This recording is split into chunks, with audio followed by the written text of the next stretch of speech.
in continuation of the sustained operation against terrorists, bandits and other criminal elements in the northwestern part of the country, troops of 1 Division Nigerian Army and Operation Will Punch carried out a clearance operation in the general area of Juji and Telele Kasor in Chikun local government area of Kaduna State on Monday 13 November 2023. The bandits who opened fire on sighting the troops approaching their location were however overpowered by troops' superior and overwhelming firepower, thereby neutralizing 2 of the bandits while others fled in disarray.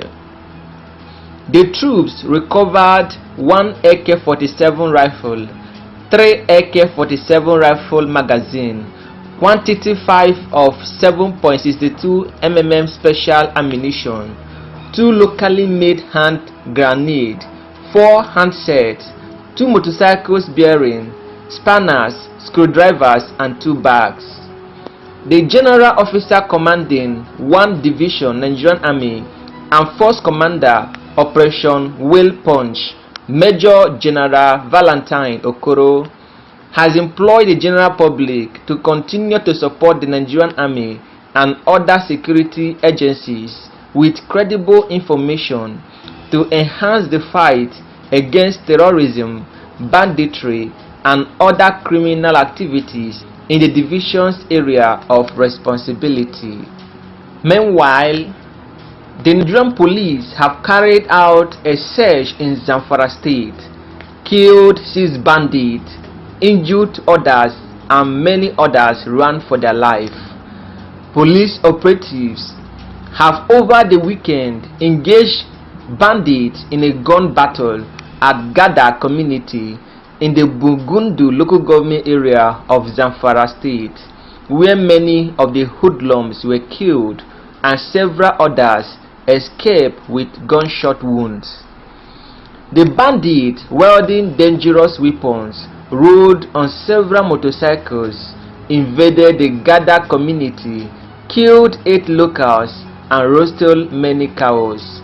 A spokesperson of the Zamfara State Police Command, ASP Yazid Abubakar, said the police were able to chase the bandits, killing many of them, while several others escaped with gunshot wounds. He added that they retrieved 10 roasted cows and some sheep, while disclosing that only 6 locals were killed by the bandits. According to him, when we got the information, the DOP of that area mobilized his men and the vigilante who engaged the bandits in a gun battle. Unfortunately, 6 vigilante members died during the encounter and 7 sustained injuries.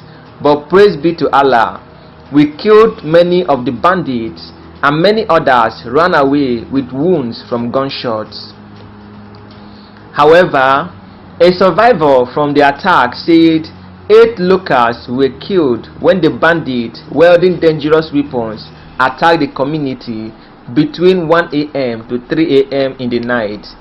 He also stated that those that were injured during the attack are receiving treatment in a hospital in Gusau. A federal lawmaker representing the area, Honorable Abdulmalik Zaburu, said his constituency has suffered from relentless attack by the bandits who have killed and inflicted harm on his people. He said security operatives in the area were inadequate with only 4 policemen. Meanwhile, gunmen have killed 10 people in Benue State. At least 10 people were between Saturday and Sunday killed in attacks on the Ayilamo and Yin Road and in Shembe community in Logo local government area of Benue State. While confirming the killings, Paul Pevikia, spokesman of Logo local government area, said the killings have become a daily routine. I am sorry to tell you that More than 10 persons were killed at the weekend by armed Fulani bandits. Some of them were students. One of the victims was a student in Jalingo, Taraba State, when he came to spend some time at home. In the night Saturday, they came attacking one of his sisters. He heard his sister's voice calling out to him, and in an attempt to shake what was wrong with her, they killed him. Spokesperson of the Benue State Police Command, SP Catherine Anene, did not respond to calls or text message as at the time of filing these reports. However, some groups have kicked over violent extremism, conflicts, and others in North Central and Northwest. The newly appointed chairman, Board of Directors for the West African Network for Peace Building, Kolawole Olatusimi, has expressed concern over the rising waves of ethnic and sectarian conflicts, banditry, terrorism, and various crime, expanding violent extremism in North Central and Northwest zone of Nigeria. The newly appointed chairman, Board of Directors for the West African Network for Peace Building, Kolawole Olatusimi, has expressed concern over what is happening in the northeast, northwest, and some southeastern part of Nigeria. He said the situation had made the region increasingly insecure. Olatusimi, who stated this after taking over from his predecessor, Dr. Abiola Akiyode Afolabi, at the WANEP 2023 General Assembly held in Abuja, with the theme Strengthening Peace-Building Structures Towards an Enhanced State-Citizens Relations in Nigeria, promised to energize and sustain the efforts of the Peace and Conflict Resolution Body by strengthening peace-building structures and collaborations with relevant organizations in Nigeria. Also speaking, Akiyode Afolabi commended the National Network Coordinator, Dr. Bridget Ozakwe, for her leadership and commitment to the organization and her role in bringing her team together towards achieving the network's objectives. According to her, there have been remarkable improvements during this period of my tenure. Giant progress was made as WANEP became the leading peace-building organization in Nigeria. Today, we are discussing direct funding status from USAID and open an office in Abuja. We can count our successes in conflict prevention and peace building. However, more still needs to be done in terms of increasing the number of members, capacity building for members, and resource mobilization. Meanwhile, two major air attacks or strikes on November 8 and 11, 2023, undertaken by the air component of Operation Hadinkai, have led to dissemination of several terrorists taking cover at Ajigbin and Banki areas in Borno State.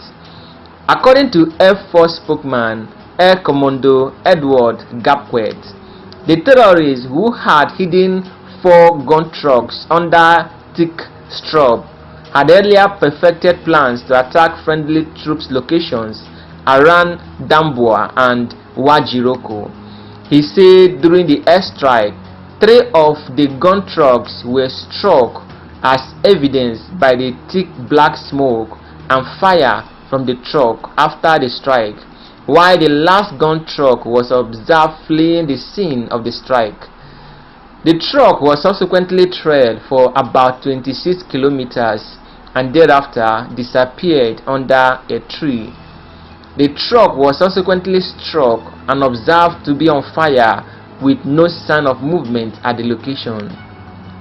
The destruction of the 4 gun truck along with the occupants effectively degraded the capability of the terrorists to attack friendly forces and locals within the area.